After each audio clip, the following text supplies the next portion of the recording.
چھوٹی سی گڑیا 12 سال کی بچی اپنے بابا سے ضد کر رہی تھی، بابا مجھے عید پہ نئے کپڑے لے کر دیں۔ وہ چاچو نے بھی اپنی بیٹی کو لے کر دیے ہیں۔ باپ مزدور دار دہاڑی دار تھا۔ باپ نے مسکرا کر کہا، میری بچی کو نئے کپڑے لینے ہیں، لے دوں گا نا۔ باپ کا دل تو چاہ رہا تھا میں اپنی بیٹی کے لیے سب کچھ قربان کر دوں، لیکن حالات سوچ سے مختلف تھے۔ جیب میں پوٹی کوڑی نہ تھی۔ چند دن بعد عید تھی۔ بیوی پاس آ کر بیٹھی، دھیمی سی لہجے میں بولی، اکرم صاحب پیسوں کا کچھ کیا آپ نے؟ اکرم پریشانی میں بولا، اللہ کی بندی، یوں لگتا ہے یہ عید بھی غم کے سائے میں گزر جائے گی۔ کام مل نہیں رہا۔ جہاں چند دہاڑی کام کیا تھا وہ لوگ بھی پیسے دینے کا نام نہیں لے رہے۔ دونوں پریشان بیٹھے تھے۔ صبح اکرم کام پر جانے لگا تو بیٹی پاس آئی، بابا میرے کپڑے، میری چوڑیاں اور میرے لیے ہیئر کیچر لے کر آنا ضرور۔ اکرم مسکرایا، اچھا میری بچی لے کر آؤں گا۔ بیٹی مسکرانے لگی، بابا یاد سے لے کر آنا، میرے لیے مہندی بھی لانا۔ میں نے آج سونا نہیں، آپ مہندی لے کر آئیں گے تو میں ساتھ والی باجی سے لگوا کر آؤں گی۔ اکرم نے سر پر ہاتھ رکھا، اچھا میری دی رانی لے آؤں گا۔ دن گزر گیا تھا، کوئی کام نہ مل سکا۔ جیب میں صرف 20 روپے تھے۔ بیٹی کے لیے کپڑے اور چوڑیاں لینی تھی، مہندی کا بھی بولا تھا بیٹی نے۔ گھر کیسے جاؤں گا؟ اکرم بہت پریشان تھا۔ بازار سے گزر رہا تھا، بیٹی کا چہرہ آنکھوں کے سامنے تھا۔ نہ جانے دل میں کیا سوچی، چوری کا من بنا لیا۔ شاید کہ بیٹی کو خوشیوں کے پل دینا چاہتا تھا۔ ایک دکان پہ گیا، وہاں رش کافی تھا۔ چپکے سے ایک فراق اٹھائی اور چھپا لی، کسی کو خبر نہ ہو سکی۔ چلتے ہوئے چوڑیاں اٹھانے لگا کہ قسمت ہار گئی۔ ایک شخص نے دیکھ لیا اور شور مچا دیا، پکڑو چور کو۔ اکرم بھاگنے لگا کہ لوگوں نے دبوچ لیا۔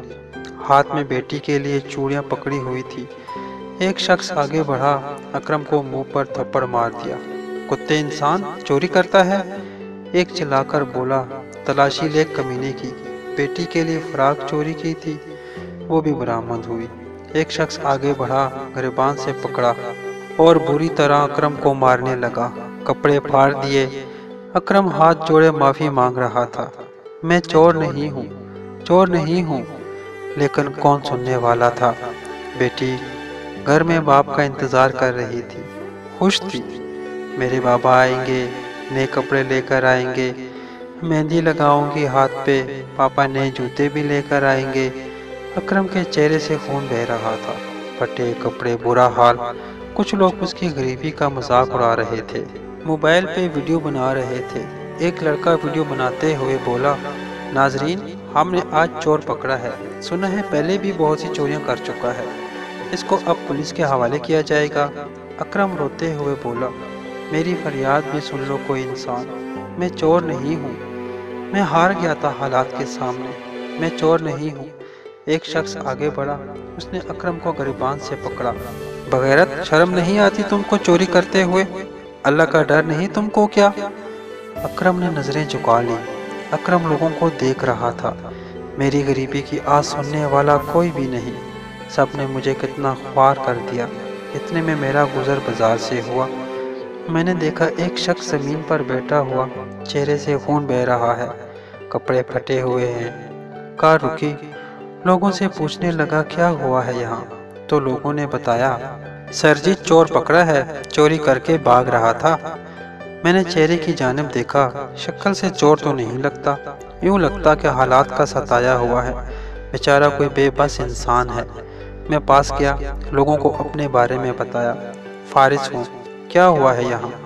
ایک شخص گالی دے کر بولا، فارس صاحب یہ چوری کر کے بھاگ رہا تھا۔ میں نے پوچھا کیا چوری کی ہے؟ تو ایک دکان کا مالک بولا، اس نے ایک فراق اور چوڑیاں چوری کی ہیں۔ میں اس دکاندار کی جانب دیکھنے لگا، لوگ اسے حاجی صاحب کہہ رہے تھے۔ میں نے کہا، حاجی صاحب آپ بزرگ ہیں، کیا آپ نے جاننے کی کوشش کی کہ آخر یہ چور ایک چھوٹی بچی کی فراق اور چوڑیاں چرانے کی کیوں کوشش کر رہا تھا؟ حاجی صاحب بولے، جاننا کیا ہے، یہ چور ہے صاحب جی، اسے بس پولیس کے حوالے کرنا ہے۔ میں نے جیب سے 10,000 روپے نکالے اور کہا، یہ لیں آپ اپنی چوڑیاں اور فراق کے پیسے۔ اس کو جانے دیں۔ لوگ تو نہیں چھوڑ رہے تھے، لیکن ان کو بتایا کہ میں بھی گورنمنٹ آفیسر ہوں۔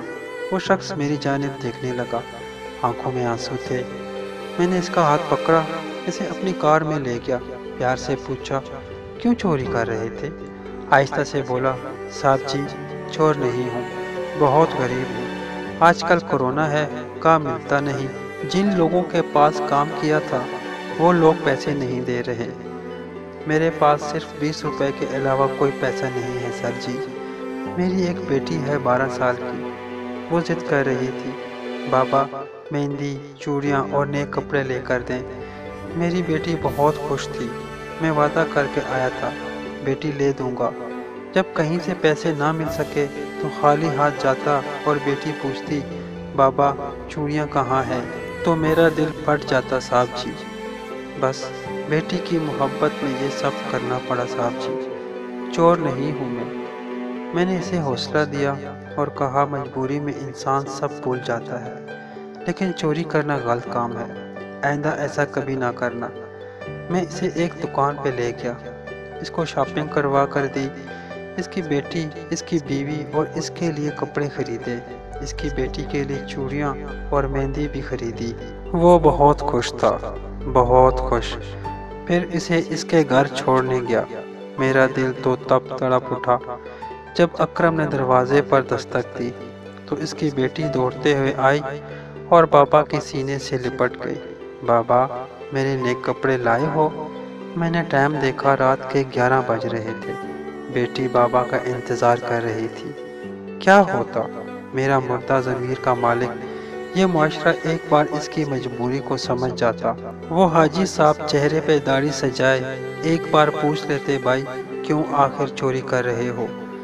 مارنے پیٹنے اور گالی دینے والے غیرت مند پوچھتے اور کسی لاچار بے بس اور غریب کا سہارا بنتے، چاہے ایک ایک روپے ہی کیوں نہ دیتے۔ کسی بیچارے غریب کی بیٹی کو اپنی بیٹی سمجھ کر اس غریب کی عزت کو نہ اچھالتے۔ سوچو اگر میں نہ آتا وقت پہ اور اس بیچارے کو پولیس کے حوالے کر دیتے تو بیٹی عید کے دن بھی انتظار کرتی رہتی، میرے بابا میرے لیے نئے کپڑے لینے گئے ہیں۔ خدا را اپنے ارد گرد ایسے حقداروں کو تلاش کریں جن کے گھر عید خوشیاں آپ کی چھوٹی سی نیکی سے جگمگا سکتی ہیں۔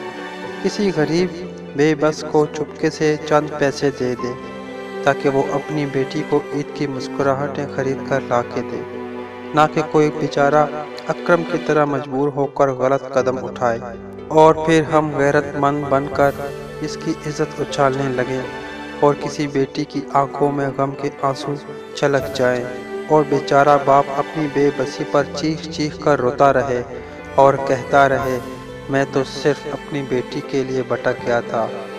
چلیں محبت اور انسانیت کی جانب ایک قدم بڑھاتے ہیں، عید کی خوشیوں میں غریب اور بے بس لوگوں کو بھی ساتھ شامل کر لیتے ہیں۔ کسی ایک کے گھر میں بھی اگر ہماری ویڈیو دیکھ کر خوشیاں بکھر گئی تو ہمارا مقصد پورا ہو جائے گا۔